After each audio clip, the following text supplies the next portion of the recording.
حضرت آدم علیہ السلام کا واقعہ اسلامی تاریخ اور قرآن مجید میں انسانیت کے آغاز کی بنیاد فراہم کرتا ہے۔ حضرت آدم علیہ السلام کو اللہ تعالیٰ نے سب سے پہلے انسان اور نبی کے طور پر پیدا کیا۔ یہ واقعہ اللہ کی حکمت اور شیطان کی نافرمانی پر مبنی ہے۔ اللہ تعالیٰ نے حضرت آدم علیہ السلام کو مٹی سے تخلیق کیا۔ اللہ نے حضرت آدم علیہ السلام کو تمام اشیاء کے نام سکھائے، یعنی علم عطا فرمایا جو فرشتوں کے پاس نہیں تھا۔ پھر اللہ تعالیٰ نے فرشتوں کو حکم دیا کہ وہ حضرت آدم علیہ السلام کو سجدہ کریں۔ تمام فرشتوں نے اللہ کا حکم مانا اور حضرت آدم علیہ السلام کو سجدہ کیا سوائے ابلیس، شیطان۔ ابلیس جنات میں سے تھا اور اس نے اللہ کے حکم کو ماننے سے انکار کر دیا۔ اس کا دعویٰ تھا کہ وہ آدم سے بہتر ہے کیونکہ اسے آگ سے پیدا کیا گیا تھا جبکہ آدم مٹی سے۔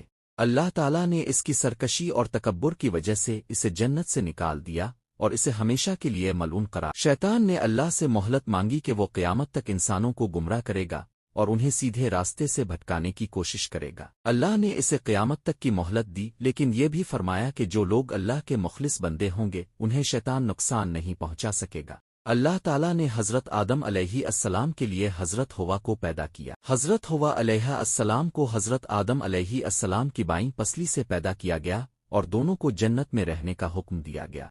اللہ تعالیٰ نے حضرت آدم اور حضرت حوا علیہما السلام کو جنت میں رہنے کی اجازت دی اور جنت کی ہر چیز سے فائدہ اٹھانے کا حکم دیا، سوائے ایک درخت کے جس کے پھل کھانے سے انہیں منع کیا گیا تھا۔ شیطان نے موقع غنیمت جانا اور انہیں بہکایا کہ وہ درخت کا پھل کھا لیں اور یہ کہا کہ اس سے وہ ہمیشہ جنت میں رہیں گے اور کبھی نہیں مریں گے۔ حضرت آدم اور حضرت حوا علیہما السلام شیطان کے بہکاوے میں آ گئے اور درخت کا پھل کھا لیا۔ جیسے ہی انہوں نے حکم عدولی کی ان کی خطا کا احساس ہوا اور وہ فوراً اللہ سے توبہ کرنے لگے۔ اللہ تعالیٰ نے ان کی توبہ قبول کر لی، لیکن ان دونوں کو جنت سے نکال کر زمین پر بھیج دیا۔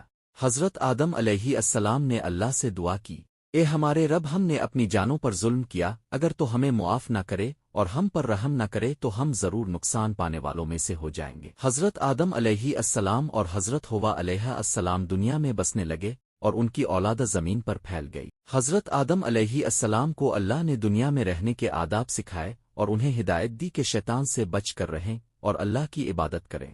یہ واقعہ ہمیں یہ سکھاتا ہے کہ شیطان کا سب سے بڑا مقصد انسانوں کو اللہ کی نافرمانی کی طرف راغب کرنا ہے، اور اللہ کی طرف رجوع کرنے اور توبہ کرنے سے ہی انسان اپنی خطاؤں کی معافی پا سکتا ہے۔